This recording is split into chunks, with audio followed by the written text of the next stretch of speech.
We making moves. We making major moves. We making moves. We making major moves. We going all in. Like we got nothing to lose. We making moves. We making major moves. What is up, everybody? I'm Mr. Man. Welcome back to my channel. Today we are continuing on Project Fast with the World Bank. This is the project that connects everything. How does it connect everything? Allow me to show you. If you recall, last video I'd made, we were talking about the hubs via Cosmos and IBC and Interledger, and the World Bank is talking about Interledger to utilize as a connecting mechanism to these other hubs. Let me just show you that video again so you have an understanding of what I'm talking about here.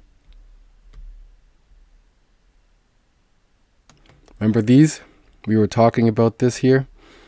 We were talking about the hub. This is a hub, also known as a faster payments system. That's what these are. These are faster payment systems. Okay, out in Africa there, you have PayShap, the new one we were talking about. You have NIBSS, you have, and you see the different BRICS members here. This map was put out by Chad Steingraber, but I added a few more things on here.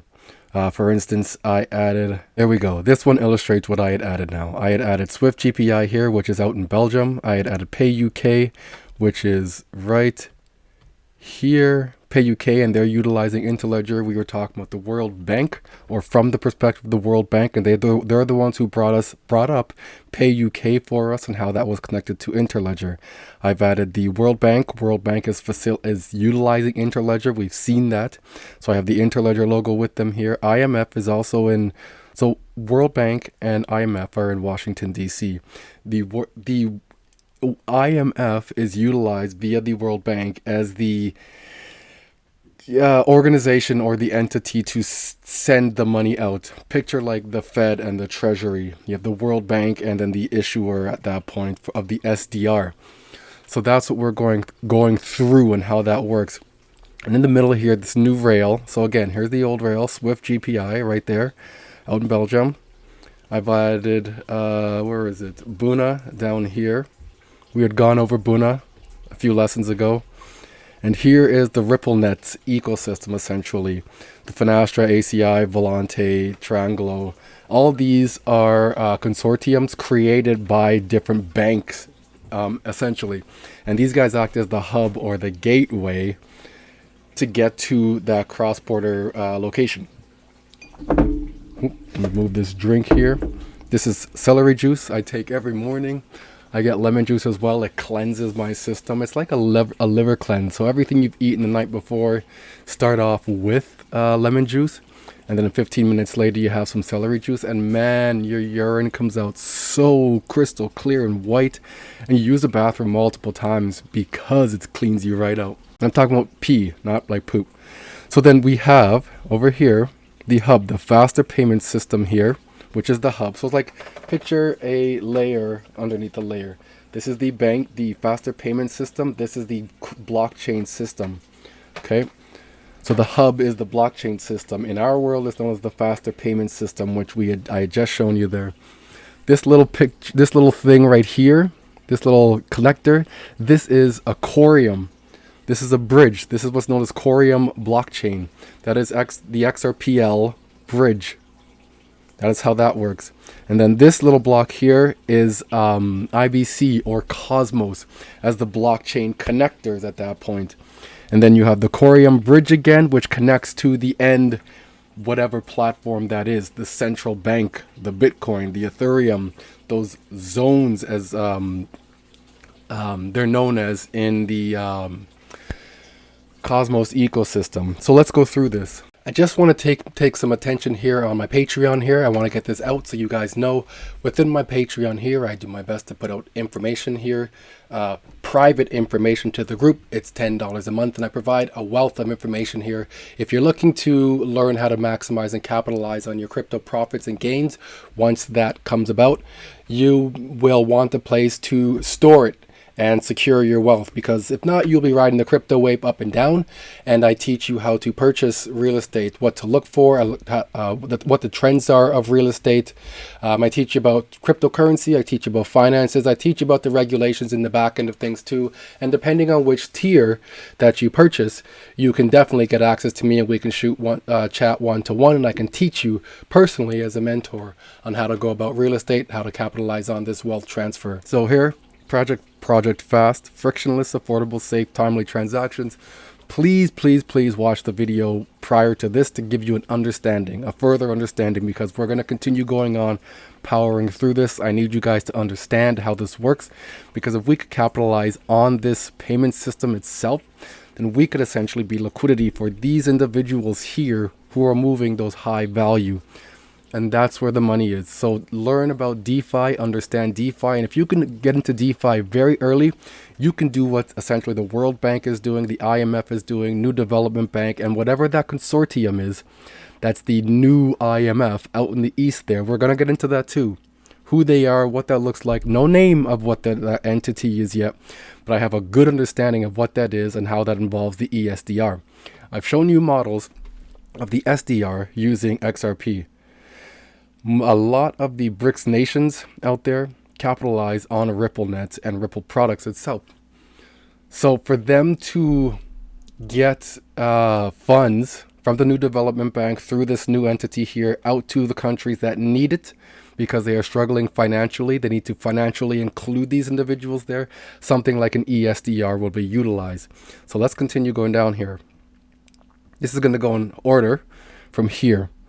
Everything's about the fast payment systems, which we're talking about. And on the World Bank here, customer authentication in fast payment systems, consumer protection in the context of fast payment systems, the use of quick response codes, QR codes for fast payment systems, proxy identifiers and databases in fast payment systems, risks in fast payment systems, and implications of national payments system oversight. So now we're looking at regulations, how that would look.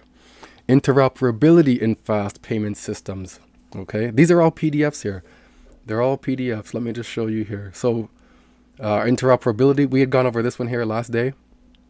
Remember this one here? That's the interoperability where they were speaking about Interledger. Let me get back in there for you. And then cross-border fast payment system. This is the one here. This is the one here. There we go. There's so many of them, they're still fresh in my head. This is what I'm talking about, Ripple with the G20 here. Over almost the past decade, Ripple has been developing DLT-based network for cross-border payments. In these documents as well, they refer to XRP and XLM specifically as stablecoins. And when we use the word stablecoins, there are a different architecture of stablecoins, not it's worth $1 like the US dollar currency is. Remember, these things are denominated in different denominations. So there's like a cent, 5 cents, 10 cent, dollar, cent, 5 cent, 10 cent, dollar. Also, there's like smaller denominations now known as drops. That's how it is in the XRP ecosystem. They're known as drops, to the 10th, to the hundreds, to the 1000th of a drop. Sort of like Bitcoin. Bitcoin is the beta. It's a test essentially. All right, because this world is not going to operate outside of the central bank purview. Like, be realistic here. The central banks own and run this world, and to be able to move money cross border, you're not just going to be able to do that on your own accord. You need to go through a clearing and settlement system. Money has to be tracked. If not tracked, it's now money laundering. That's essentially what's going to happen. If the money isn't tracked and accounted for, you're essentially money laundering. So Bitcoin itself will be brought into purview in the scope of this as well. And coincidentally, Bitcoin can operate and run on the XRP ledger. Bitcoin and Lightning Network can operate on Stellar Network. And these are the two cryptos that are considered stable coins. They are considered stable coins because the value of them are very, very stable. They've been 50 cents and 12 to 14 cents respectively. Hold on, let me just pull this up. Let me just pull this up here. Here we go. XRP sitting at 50 cents. Let's zoom out and see what we're our trend is. Go to the monthly. So it's fairly level. XRP is fairly level. You got your little down and your little up. Your little down, your little up. We don't have much of a pattern going on here in terms of the zoomed out. Nothing that indicates it's going to move yet. Not a thing. Let's zoom out again. Flatten this a bit. Let's see if we see any trends. Yeah, it looks fairly even. It's slow, slightly going on an uptrend here. Slightly going on an uptrend. Similar to back here. We had this little down, then went up. Then hit it, down, hit it, up. Here we're going down and then up again. It might be soon another hit it, down, hit it up again. I could be wrong. I'm just looking at the trend of it. And here they're talking about Ripple again, and Ripple being a stable coin. But we are going on. We have messaging standards in faster payment systems, which is ISO 20022. We have scheme rules in the faster payments, how those are going to interconnect with each other. We have settlement models in faster payment systems and implication for participating access, because they have limited access. There's only specific type of access for specific people. And I'll show you this. I will show you all of this. Settlement in faster payments and implications for participant access, customer authentication, open banking in the context of fast payments, the future of fast payments, fraud risks, granting access to real-time RTGS, and considerations and lessons in the development of and implementation of fast payment systems. And that's the main report. Here it is. This is the main report. And in this main report, we have Ripple has developed network based on distributed ledger technology for cross-border payments. The Ripple network allows financial institutions to send and receive international payments from a single pre-funded account. The RippleNet. Okay, there's the new development, the World Bank. There's the IMF. There's RippleNet. And this is what we're talking about as the non-intermediated intermediary for that to facilitate that cross-border payments. When I say intermediate, like there is an entity there, there's a system in place, but it's intermediated because it's non-jurisdictional. It's not owned by like US or Russia or China or Canada or anybody. It's just there. XRP does its thing. RippleNet exists. If Ripple were to walk away, which they probably may in the future, XRP will continue to do its thing. RippleNet is set up already. There's a rule book in place. There wouldn't need to be a company. This is already an established thing. You wouldn't need Ripple the company to be around, because at that point when XRP is able to run and on its own and do its thing and breathe, you have the IMF utilizing it to send funds to where they need to. You have this new system out here, the BRICS nations with the new development bank and whoever their entity is, which we're going to talk about still, to send the money to where they need it. I've read and I've shown that there's a potential for an ESDR-like substance to be utilized down here in Southeast Asia. Tranglo would be the mechanism to facilitate all of that. We have the other fast payments as well. Tranglo is like the main money fast payment settler. I don't know how to explain this one. It's like one of the main exchange. We'll just say exchange. Okay, and then you have the prompt pay, the different faster payment systems there now. And out in Southeast Asia, we have a coin called Velo. And Velo is like, picture Ripple for cross-border payments through RippleNet. Velo operates within these regions all through here. If you see where I was touching, Velo is the one that operates in that little region there. They move that money. So continuing on, that's Ripple again. We are now on the World Bank website here, and we're going through, we're going through a video here talking about institutional and organizations set up for clearing and settlement. And here you're going to hear this gentleman from the World Bank discussing the hubs. And again, why is that important? Because we're talking about the hubs. All right, the hubs, Interledger protocol and Cosmos, and how they interact with the bridge being Corium to allow that continuity of XRP from the XRP ledger to Interledger to IBC, which is Cosmos, and Cosmos allows that continuity of XRP, and so does Corium. So let's go through this. So to make this make sense, let's go through this chronologically, okay? From the beginning, we're going to start with these hubs and these connectors and these bridges and those zones and show you exactly what they are. ILP has this very lightweight UX thing, while IBC is relatively heavy, like depending on what your for token transfers, depending on what kind of security you want, you usually have it do like a send, a receipt, and then another receipt.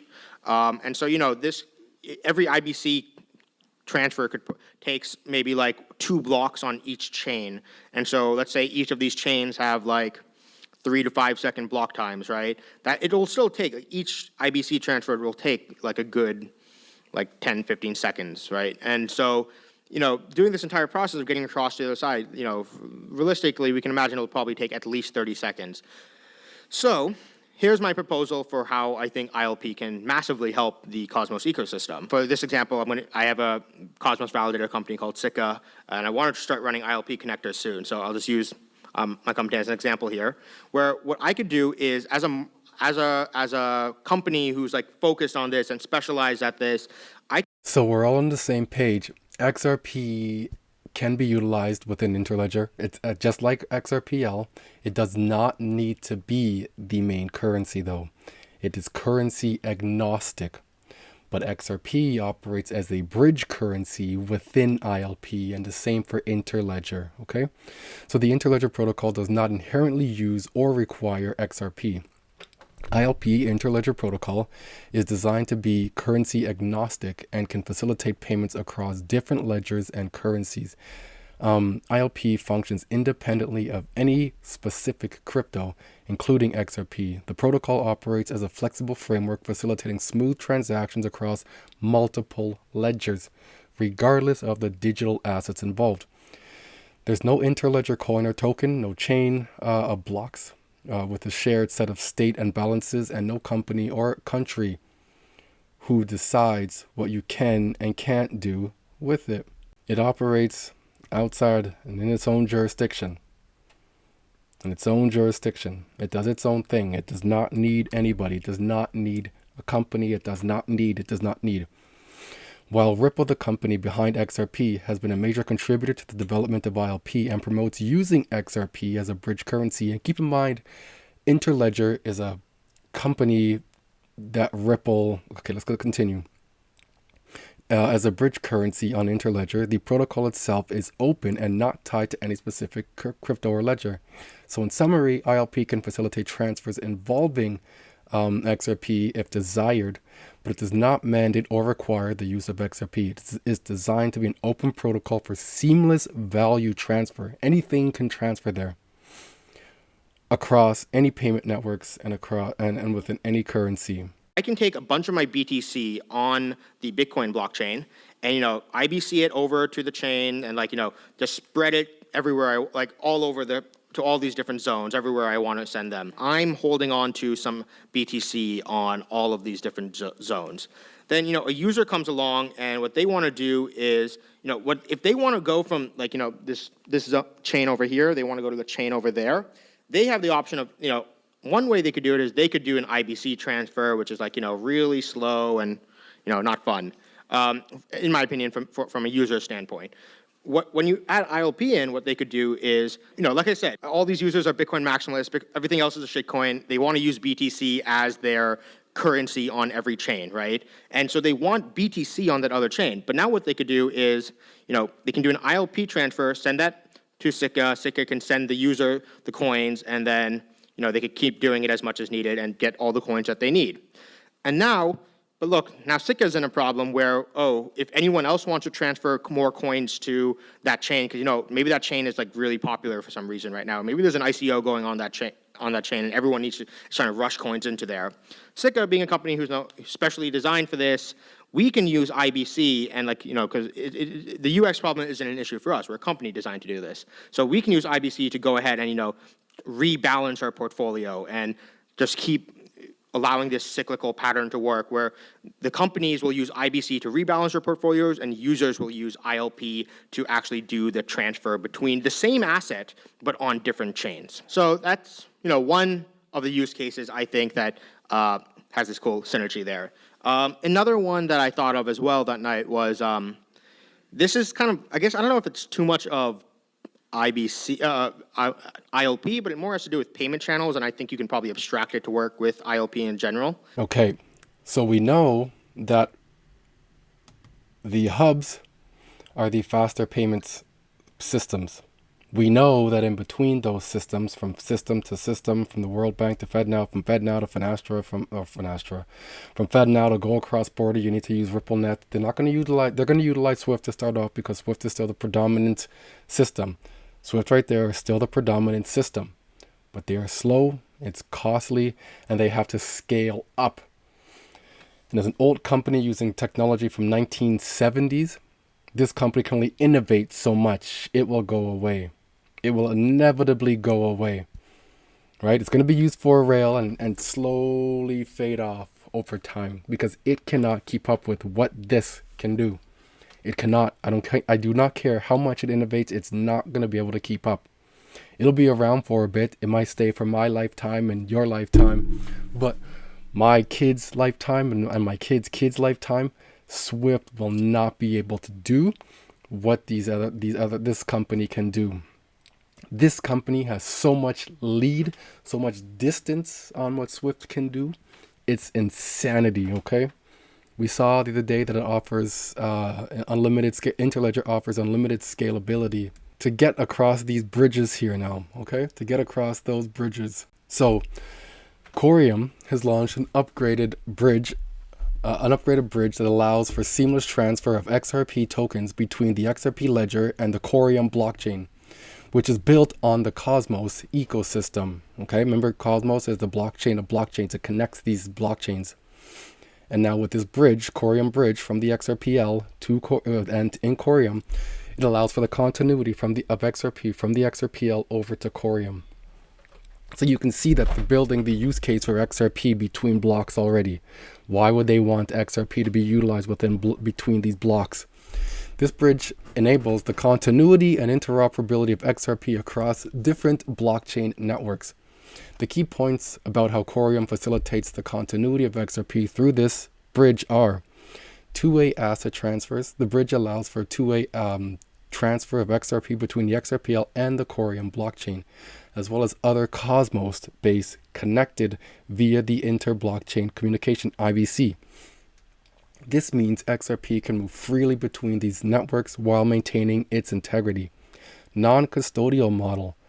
The bridge architecture follows a non-custodial model where relayers facilitate communication between the multi-sign, multi-sig account on the XRPL and the bridge smart contracts on Corium.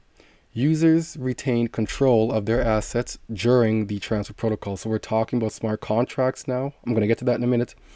Expanding interoperability, Corium plans to continue expanding the bridge's interoperability, allowing XRP to flow seamlessly between Corium, Ethereum, BNB Smart Chain, Polkadot. I told you Polkadot offers the parachains. We have Avalanche and other EVM compatible networks. EVM is Ethereum virtual machine. It's a virtual machine of Ethereum. Ethereum right now is known as the standard. When I say standard, it is the second iteration of Bitcoin. Bitcoin was just the network.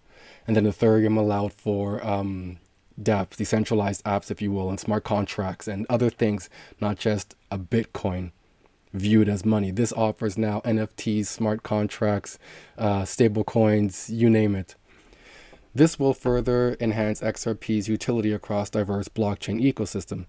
Staking and DeFi opportunities by bridging XRP to Corium and the Cosmos ecosystem. Holders can access staking opportunities and participate in various DeFi applications and protocol. That's where the money is going to be made, in the DeFi, in staking and being a liquidity holder within DeFi on these projects here. On these projects here. This expands the use case for XRP beyond just payments.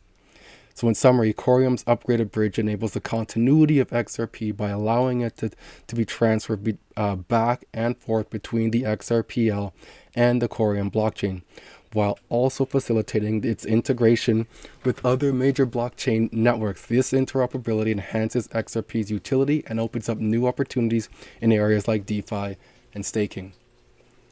So let's hear from a couple of Corium developers here, what they have to say.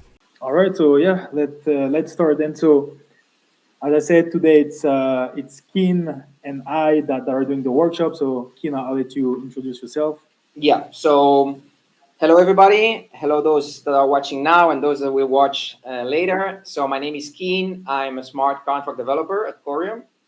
And I'm actually one of the core members that built the bridge. So I actually know in detail how the bridge works because yeah, I was one of them that was building it and that spent a lot of time on it. And yeah, today we are here to, well, let's have one introduce himself as well. Awesome. Yeah, so my name is Elwan. I'm a developer relation engineer at Corium.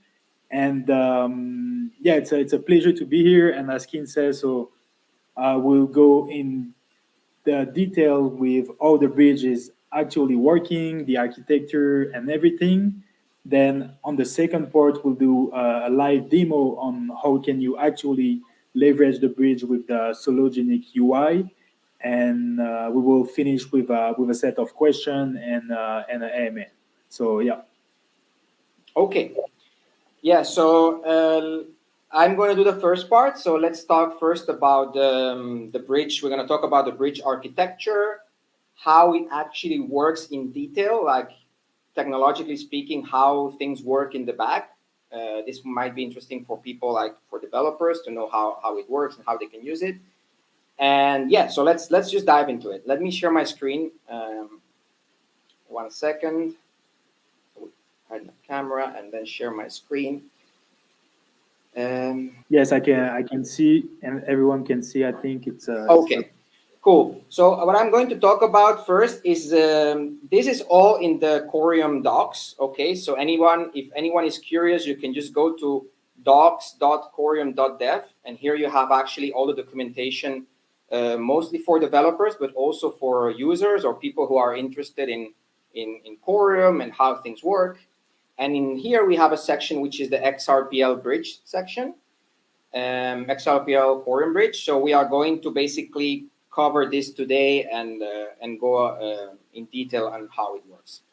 So first I want to mention, like, basically XRPL Corium bridge is the first bridge that connects the XRPL with Cosmos. So we are basically innovators in this sense. So there was anybody else doing this before us. So yeah, so it's a pioneering bridge.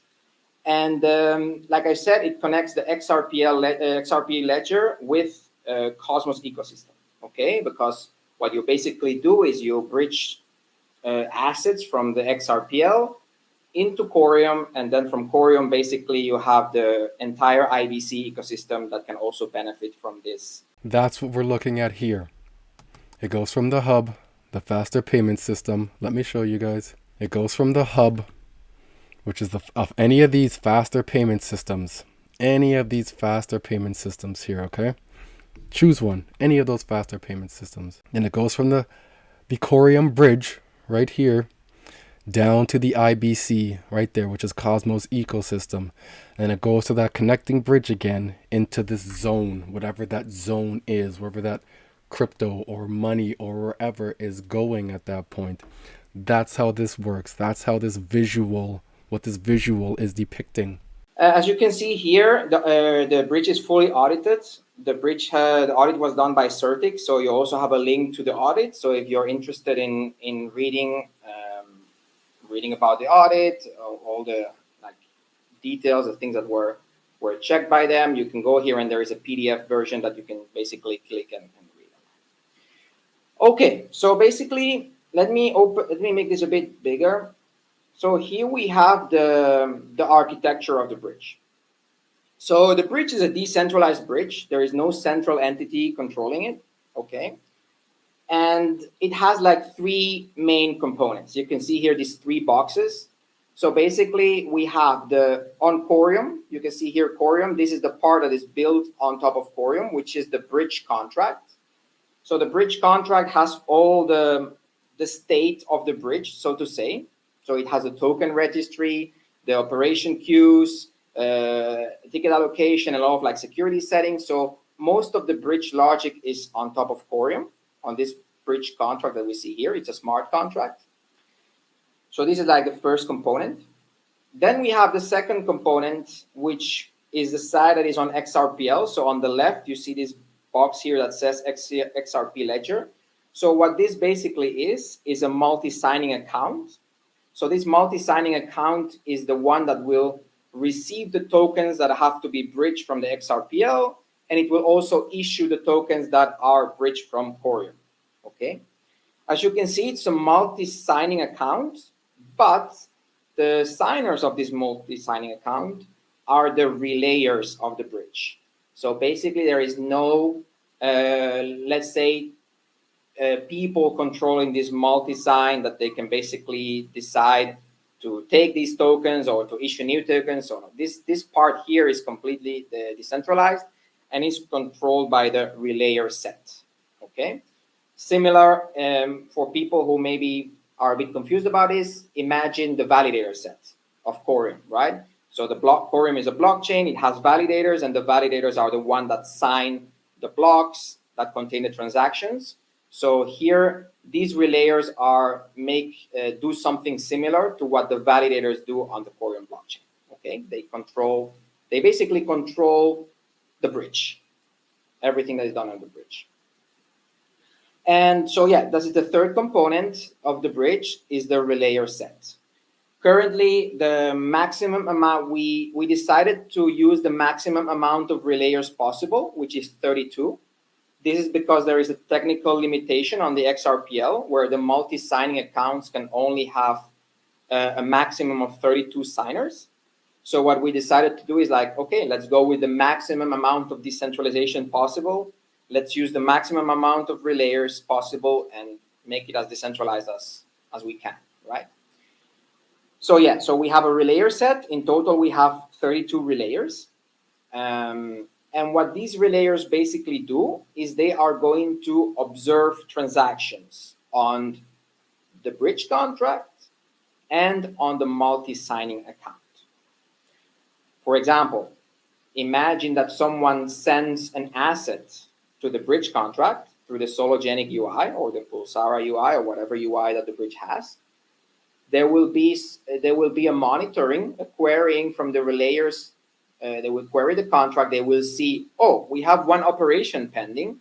Then all of the relayers, all of the relayers will sign this, see that there is an operation pending. They will sign it, and they will give their signatures to the multi-signing account until we have enough signatures to perform the operation. So we have 32 relayers, and imagine we have a threshold of 25. That means we need at least 25 signatures of the relayer set to perform this operation on the XRPL. And if some of you already used the bridge before, you can see that this normally takes like 30 seconds, maybe 1 minute. It doesn't take much longer. So the bridge is actually really, really fast. And we also have like a very low fees. So for the users to like not have to spend like huge amounts of money to bring your assets, to send your assets. So yeah, so basically that's how the architecture is. So for you and I, it's free to use these things. Reason being, if you think about it logically, our money is valued in a currency of sorts. $1, $2, $5, $10, $20, $100.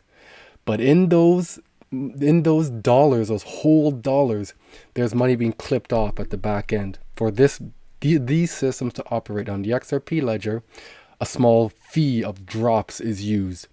In the Corium bridge, a small fee, you heard him say, is used. So a small denomination is being taken off.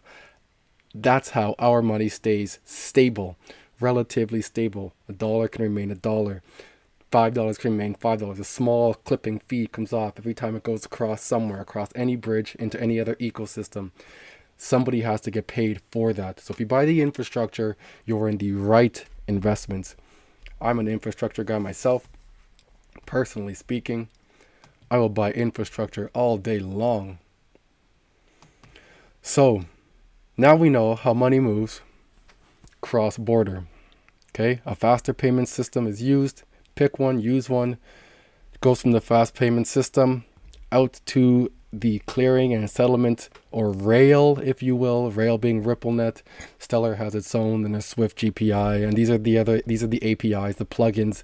Finastra, ACI, Trianglo, Volante. They plug in to the RippleNet itself there. And RippleNet is the background intermediator facilitating that cross-border payment as a stable coin there. XRP is being used as the fee for these things. So where are we going next? So, yes. So the World Bank, we've seen, is the one who is creating this movement and fulfilling this agenda, which utilizes ILP, Interledger Protocol, to get money cross-border. They are the ones giving the documents out that these other companies need to read and learn and know and how to understand what's going on. And the IMF, both these companies are in Washington, D.C. Washington, D.C. is the money partner. They're the ones who says, okay, they're the one who distribute the money where it's needed. Out in the East, so both of these are out in Washington, D.C. Out in the East, we have out over here in Asia, New Development Bank, but there is no attached. There's no attached IMF-like entity, substance, whatever they are. There's no IMF anything, okay? So, let's just see. So based on the search results provided, there does not appear to be a concerted effort currently underway to establish, that's a lie, okay, a monetary fund equivalent to the International Monetary Fund, specifically for East Asia. However, the results highlight some existing regional financial cooperation frameworks and institutions that could potentially collaborate and expand their role to form such a structure similar to the IMF out in the East, though, not the West, which is the ASEAN 3, which is the Association of Asian Nations, plus China and Japan and South Korea. So those are the three members there. The ASEAN 3 framework includes the Chiang Mai Initiative Multilateralized, or the CMIM, which is a multilateral currency swap arrangement that could be formalized and expanded into a regional monetary fund with pooled reserves and lending facilities. Then we have the Asian Development Bank, the ADB, and the ADB's expertise in development, financing, and structural reforms could complement the mandate of a new regional fund focused on financial stability. Asia Pacific, the APAC region, they focus on trade facilitation, which could be integrated with a new regional monetary framework aimed at macroeconomics and financial sector policies. While these institutions currently operate in their own respective spheres, the search results do not indicate any active efforts to merge them into a single IMF-like regional monetary fund for East Asia. Establishing such an entity would require significant coordination, consensus on governance, and pooling of resources among the diverse East Asian economies. The IMF itself serves as a forum for the international monetary cooperation, policy dialogue, and exchange of views among central banks and financial authorities globally, including those from the East Asia region. However, it does not have a regional counterparty specific to East Asia at present. So, I said, dig deeper. Don't hold back. Give me what you got. I know there's something out there. If the IMF has it for the West and they have the World Bank, I know the East is forming their own thing. So the concept of a regional monetary fund in East Asia akin to the IMF has indeed undergone a form of proof of concept. So one does not exist yet, but a proof of concept had been accomplished through the Chiang Mai Initiative Multilateralism, the CMIM. The CMIM represents a significant step towards regional financial cooperation and stability in East Asia and could be viewed as a prototype or preliminary model for a more integrated regional monetary system, like the IMF. Chiang Mai Initiative, multilateralism, the CMIM began as a series of bilateral swap agreements among the Asian 3 countries, the 10 members of the associated South Asian nations, plus China, Japan, and South Korea. Following the 1997 Asian financial crisis, the initiative was a response to the perceived inadequacies of the existing global financial safety nets, particularly the IMF during the crisis. So the IMF was the weak point for these countries in the East here. So the development and expansion. So the foundation, initially proposed by Japanese authorities as an Asian monetary fund, the idea evolved into a more cooperative and less decentralized form, leading to the establishment of the CMIM. That's how they were formed. Officially launched in 2010, the CMIM transitioned from bilateral to multilateral swap arrangements, which brings us to this interledger here, multi-swap, creating a pooled fund of foreign exchange reserves. This is the funds you want to be in terms of liquidity pools here, okay? This pool was initially set at 120 billion and later expanded to 240 billion in 2012. We are now sitting at 2024, May 13th, 2024. The CMIM serves as a regional financial safety net, proving short-term liquidity fund support to members facing balance and payments and short-term liquidity difficulties. It operates through currency swap transactions. So enhancements and future goals. IMF delinking. One of the significant developments in the CMIM evolution was increasing the portion of funds that can be accessed without a concurrent IMF program. This IMF delinked portion was raised from 20% to 30% with aspirations to increase it further, reflecting a move towards greater autonomy from the IMF. So they're trying to escape the clutches of the IMF. So precautionary line, the CMIM precautionary line was introduced, so a swap line, introduced, modeled in the IMF's precautionary and liquidity line to prevent financial crisis. So there was a line, a swap line or something connecting to the IMF still, while they were building their own. Evaluation as a proof of concept, the CMIM's development and operational adjustments provide valuable insight into the feasibility and challenges of establishing a regional monetary fund. So the autonomy is one thing. So the gradual increase in the IMF's delinking portion and the introduction of the CMIM illustrate efforts to enhance regional autonomy while still maintaining some linkage to global financial norms and practices. So they're trying to separate there, but they still have that umbilical cord to this IMF and the way that they run and operate their business, even though they were the weak point, because they still need to establish themselves. They are establishing themselves, so they still have to be connected to their old thing. Before I quit my job and became just a full-time real estate investor and now a full-time researcher, I had to continue with my job, even though I didn't want to. I still needed that money to come in till I got to a point where I felt secure in my real estate, in what our income was and what my income was by paying down my debt, to a point where I can now sustain myself just off of our real estate, our Airbnb, our investments, and other things that we have set up for ourselves. I can now be independent of that, of my job, of the IMF. So crisis response and liquidity support. The CMIM primary function as a liquidity support mechanism has yet to be tested in a major crisis. They have not yet been tested. One is coming still, which would be the ultimate proof of concept. So when this crisis comes, I got to show you guys this again, okay? Again, we're seeing EMPs concerns, we're seeing EMF concerns, we're seeing drought concerns, we're seeing fire concerns, we've seen COVID, now we have this potential thing right there, right? The SPARS pandemic of 2025 to 2028. And we're learning now that the CMIM, the Asian monetary funds, has not yet been stressed or tested, is the word they used, by a crisis yet. Well, the federal government is taking action to reduce the spread of bird flu. The virus was first detected in dairy cattle in Texas and can spread through poultry flocks and wild birds. So the U.S. Department of Agriculture says it will work to prevent the spread of the virus by restricting the movement of cattle between states. The department will also make money available for lost milk production and protective clothing for farmers. The real worry is that it will jump to the human lungs, where when that has happened in other parts of the world for brief outbreaks, the mortality rate's been 25%, about 10 times worse than COVID. The CDC says the virus that causes bird flu very rarely affects people who've come in direct contact with infected animals. They also say since milk is pasteurized, it does not pose a threat to consumers. Has not been tested in terms of measuring its ability for them to separate from the IMF. So now we know who is doing this and how this is being done, okay? I do hope my channel doesn't get blown up. I'm just speaking the facts here and presenting them to you guys,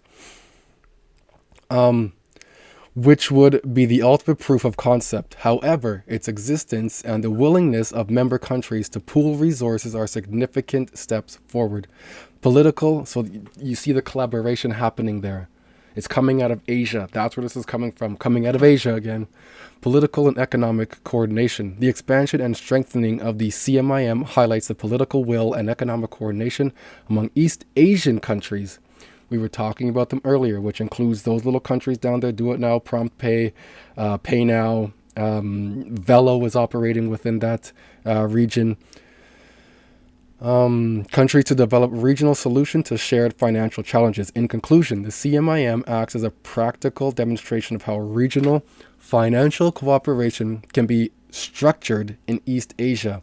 While it is not full-fledged regional monetary fund like the IMF, its evolution shows significant progress towards such a concept. The lessons learned from the CMIM would inform future efforts to establish a more comprehensive regional monetary system. So I wanted to know more. So I said expand on how the CMIM could interact with the universal wholesale CBDC, because they are the IMF essentially out in the East. IMF distributes the SDR, the basket of currency, to the countries that are struggling and need help. So the East is doing their own thing too. They're like, well, you can do that. I'm going to do that stuff. I'm going to do that too. If you can do it, I can do it. So they got the new development bank established now. They have this new entity, monetary funds, creating itself now. They would be the ones issuing the ESDR, a decentralized ESDR. But they would have it under a basket of currency and other things. It's decentralized. So with the Universal Wholesale CBDC or ESDR, similar to that of the IMF special drawings right. So the CMIM and the concept of the Universal Wholesale CBDC, which we were talking about last day, or the ESDR, represent innovative approaches to enhancing financial stability and efficiency on the global financial system. Their interaction could potentially reshape international monetary transactions, particularly in the context of cross-border payments and liquidity support mechanisms. Here's an exploration of how the CMIM could interact with these digital financial instruments. Let's break this down further.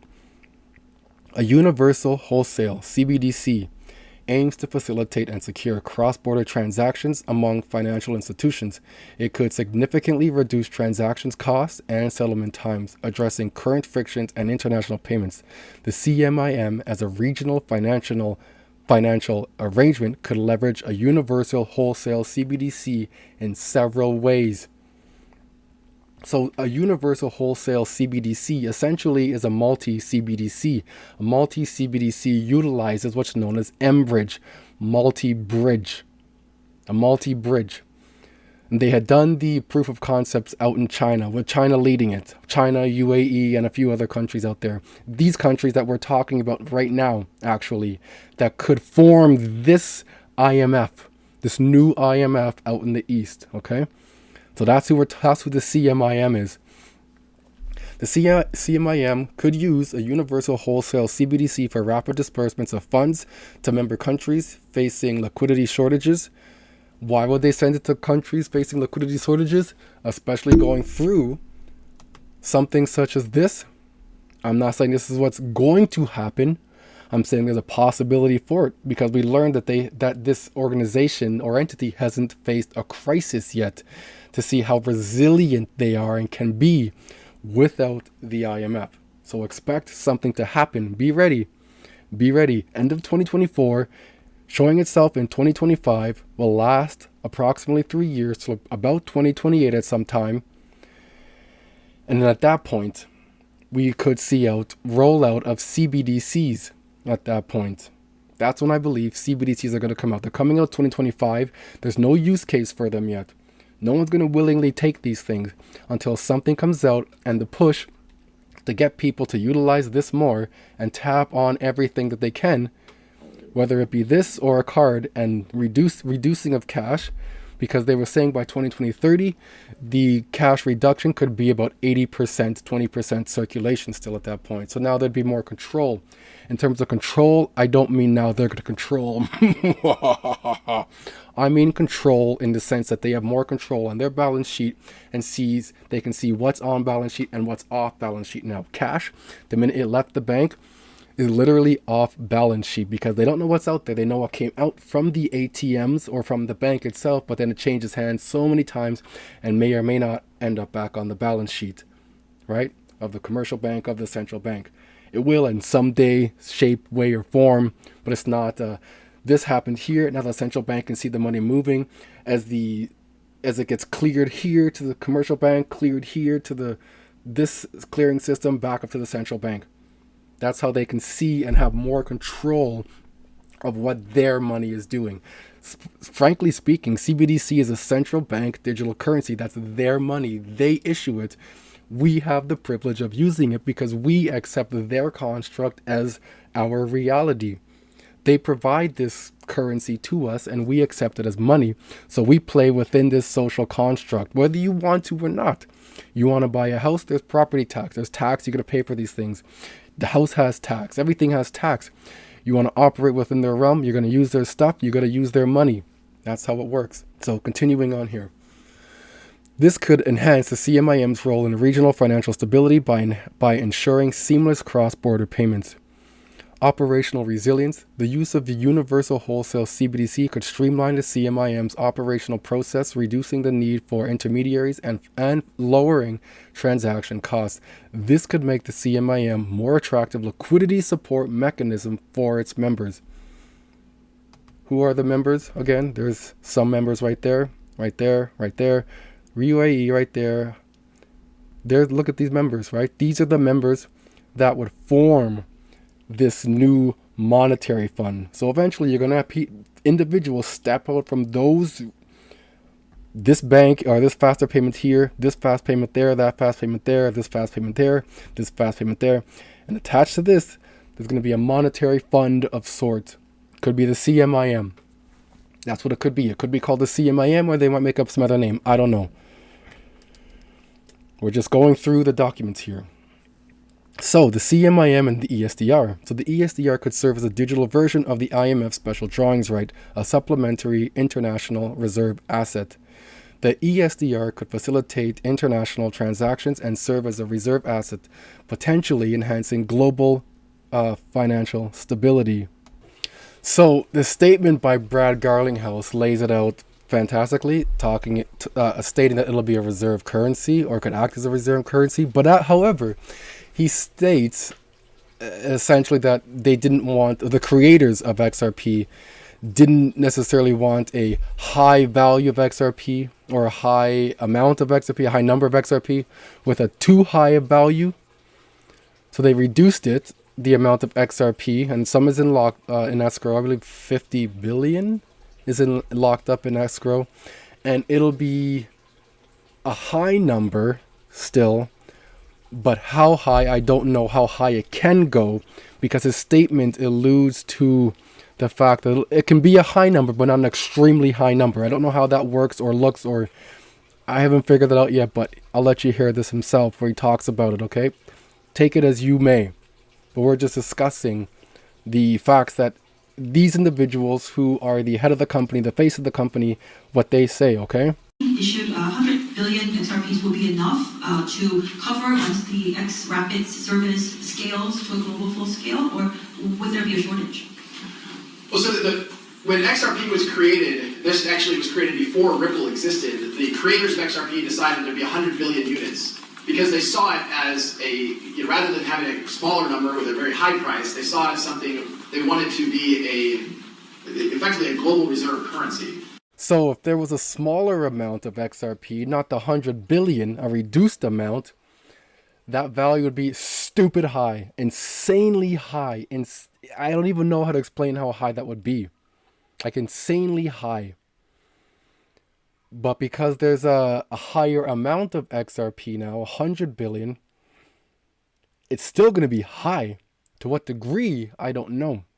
But it's still going to be stupid high. And the value of it will be worthwhile to me, which is why I'm here studying this stuff, putting it together. No, Ripple does not pay me. If they paid me, I don't even know if I could. Yeah, it'd be nice if Ripple paid me. But I think I do such a good job without them, just being a sleuth on my own. They don't want me to give out this information here. Okay. So the interaction between, the CMIM could incorporate an ESDR, potential XRP, into its reserve pool, diversifying its assets and potentially reducing reliance on major currencies. This could enhance the stability and resilience of the CMIM's financial resources. The CMIM could use ESDRs as a settlement mechanism for transactions between its members. This would provide a stable and universally accepted medium of exchange, reducing exchange rate risks and facilitating smoother transactions. Global integration. By aligning with a global initiative like the ESDR, the CMIM could strengthen its integration with the global financial systems. This could enhance its credibility and effectiveness as a regional financial safety net. Some of the challenges, while the potential benefits of integrating a CMIM with a universal wholesale CBDC or an ESDR are significant, several challenges and considerations need to be addressed. Technical and regulatory harmonization, ensuring compatibility between different digital currencies and the CMIM's operational framework could require significant technical and regulatory harmonization efforts. Global coordination, effective integration between the CMIM, a universal wholesale CBDC, and an ESDR would require close coordination among central banks, international institutions, and regulatory bodies to ensure a coherent and supportive global financial architecture. In conclusion, the integration between the CMIM and innovative digital financial instruments like a universal wholesale CBDC or an ESDR holds promise for enhancing financial stability and efficiency. However, realizing this potential will require careful consideration of technical, regulatory, and financial stability. So we've seen the countries now that are overlooking these projects. We've seen some of the countries, the G20, along with the World Bank. The World Bank with the G20 are talking about they want interoperability, they want open, decentralized finance within these regions now. And here is a letter from the G20, all right, research unit put out by India's G20 presidency. Okay, this is the third G20 International Financial Architecture Working Group meeting, and this was from June 7th, 2023. Today, the need of the hour is that the benefit of the strength in India's banking system could reach the maximum number of people, whatever that maximum number is. The third G20 International Financial Architecture Working Group meeting under the Indian G20 presidency was organized. Okay. I just want to get down to the meat and potatoes here. So here we go. So these right here. So the international organization participated in the 2-day meeting. The meeting was organized into various thematic sessions covering key priority areas of the Indian G20 presidency. These include strengthening the global financial safety net, managing global debt vulnerabilities, following up on the IMF's general SDR allocation, strengthening the multilateral developments to address shared global challenges of the 21st century, strengthening financial resilience through sustainable capital flows, assessing the macro financial implications of central bank digital currencies, amongst others. The first day, the International Finance Architecture Working Group meeting in Goa kickstarted with discussions to address global debt vulnerabilities and strengthen the global financial safety net. On the sidelines of the meeting, a high-level seminar was held on towards orderly green transition, investment requirements, and managing risks to capital flow. The seminar facilitated an in-depth discussion on green capital flows and emerging markets. Delegates had unenriched, an enriching panel discussion on the current issues linked to risks associated with the capital flows from climate transition policies. The next day, on the last day of the meeting, delegates took part in an insightful session to strengthen the multilateral development banks and address the shared global challenges of the 21st century. Is that it? Now here's some pictures from there. So that's what's going on. These are your delegates here. All right. So along with that now, we are here at the G20. Is the G20? Whatever it is, whoever it is, I think it's the G20, or is it the UN? That's what it is, the UN and the UN Sustainable Goals. This was May 2023. And here, where was it? Was it here? So here it is. What is the international financial architecture, which we are, again, discussing? We are discussing the architecture here. The international financial architecture refers to the governance arrangements that safeguard the stability and function of the global monetary and financial systems. We are talking high level now. These are these people that control the puppets down below, and then these puppets control the other puppets down below. We are high level puppetry here. That's where we are at. We don't talk surface level, nothing. We talk at a level that you either understand it or you don't. You think I'm delusional because I wear a Spider-Man mask and talk about stuff like this, or you see through the Spider-Man mask and recognize what heat I'm bringing to you, nothing but high level. It is evolved over time, often in an ad hoc fashion driven by the policy preferences of large economies in response to economic and financial shocks and crises. The term non-system has sometimes been used to describe the existing set of international financial frameworks, rules, institutions, and markets that together make up the international financial architecture. The international financial architecture include governance of the public international financial institutions, such as the multilateral development banks and the IMF. The multilateral development banks, we were talking about them. Right? That's who these guys are. The CMIM. Who is the CMIM again? They are the APEC region, the Asia Development Bank, and the 3 Asian countries there. China, Japan, South Korea. That's who the CMIM is. That's who that multilateral bank is. So we are all discussing the same thing they are talking about here. Financial standard setters that establish norms for the governance of private finance, such as the Financial Stability Board, the Bank of International Settlements, the International Organization of Securities Commission, IOSCO, the Financial Accounting Standards Board, the IASB, and the Financial Action Task Board, FATF.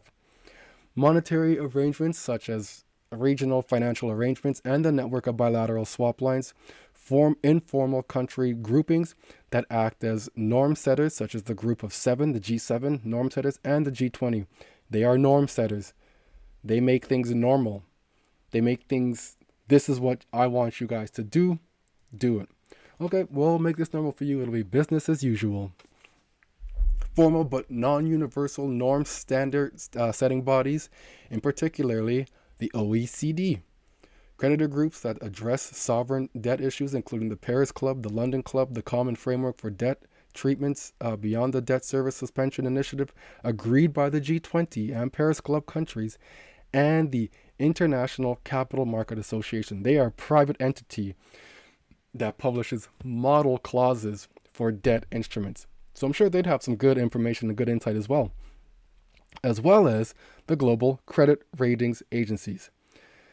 The UN as a norm setter and implementer. So the UN is a norm setter, just like the G20.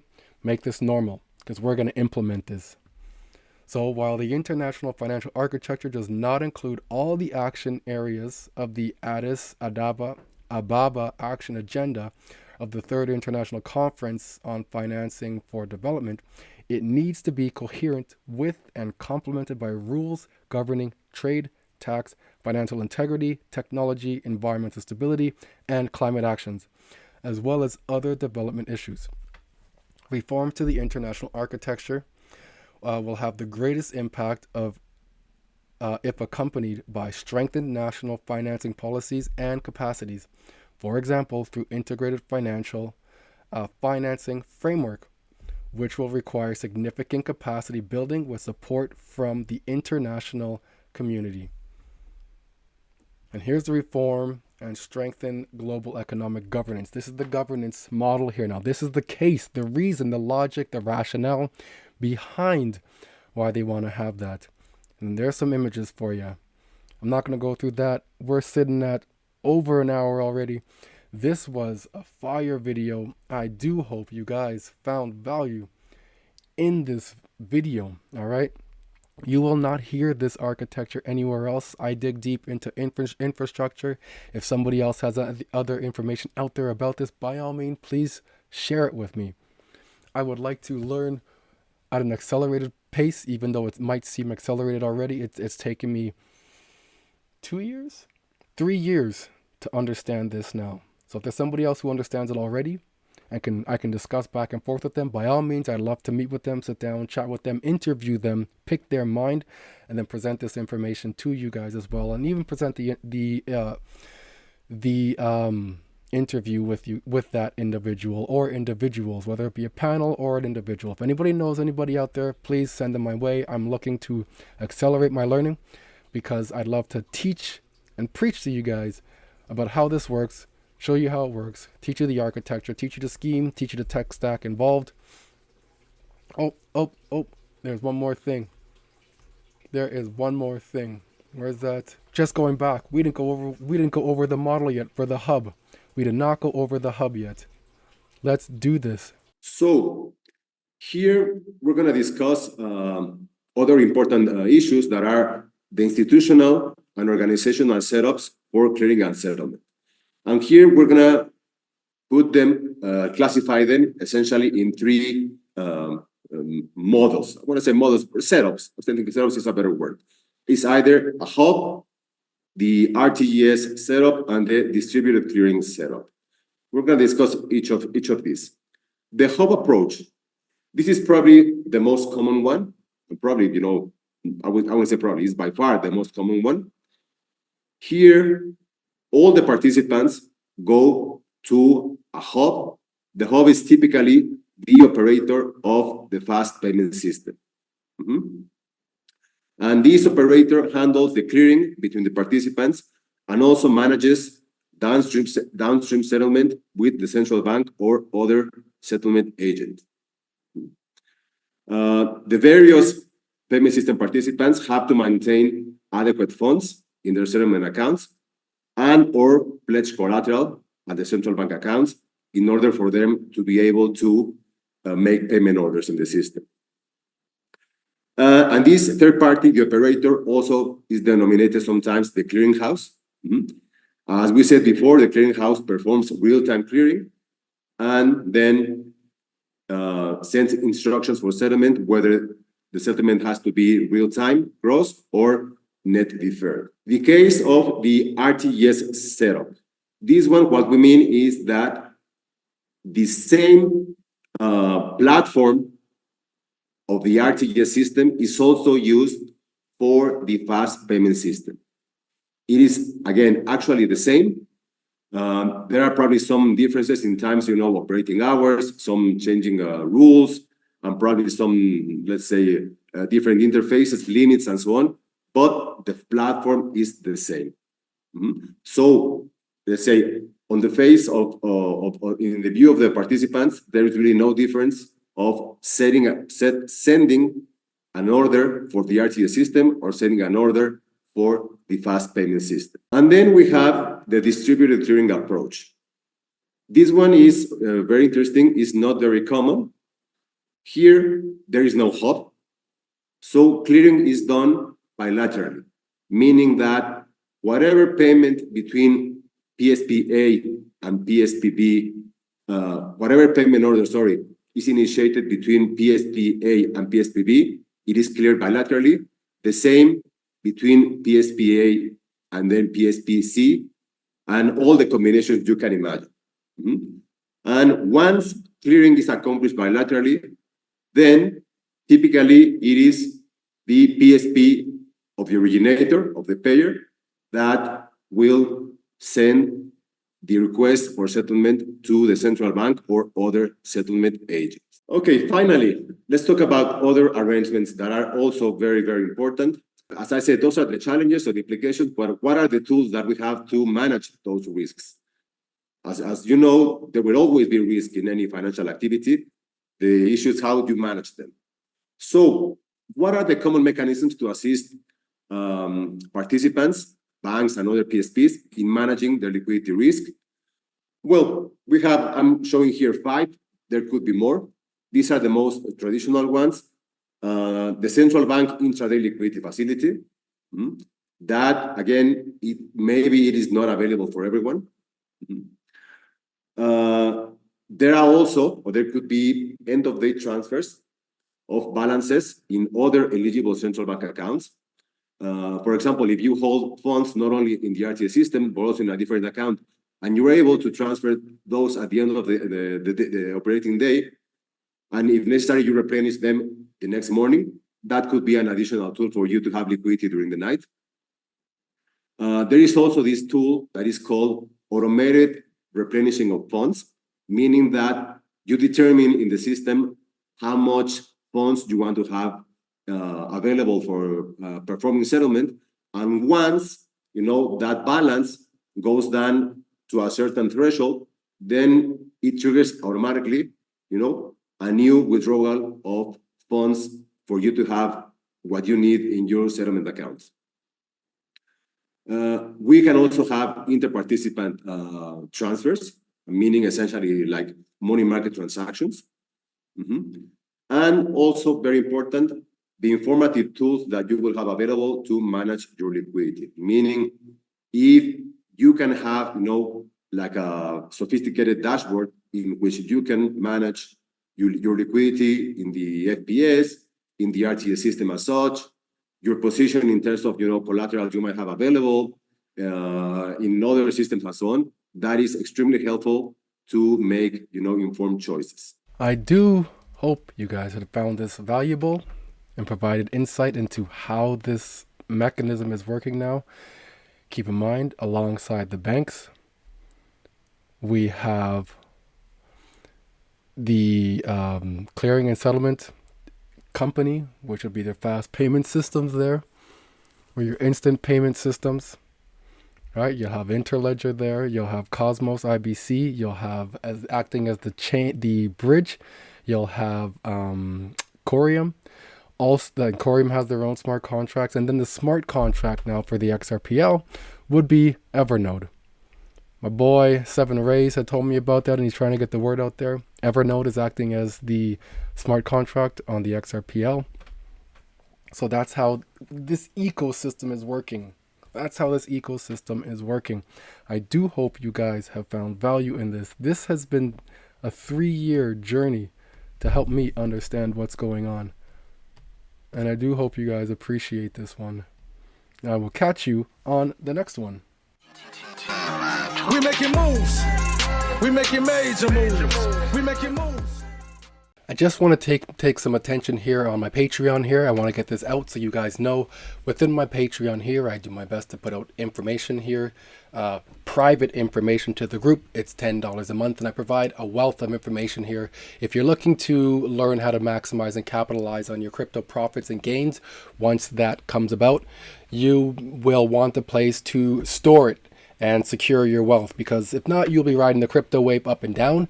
And I teach you how to purchase real estate, what to look for, what the trends are of real estate.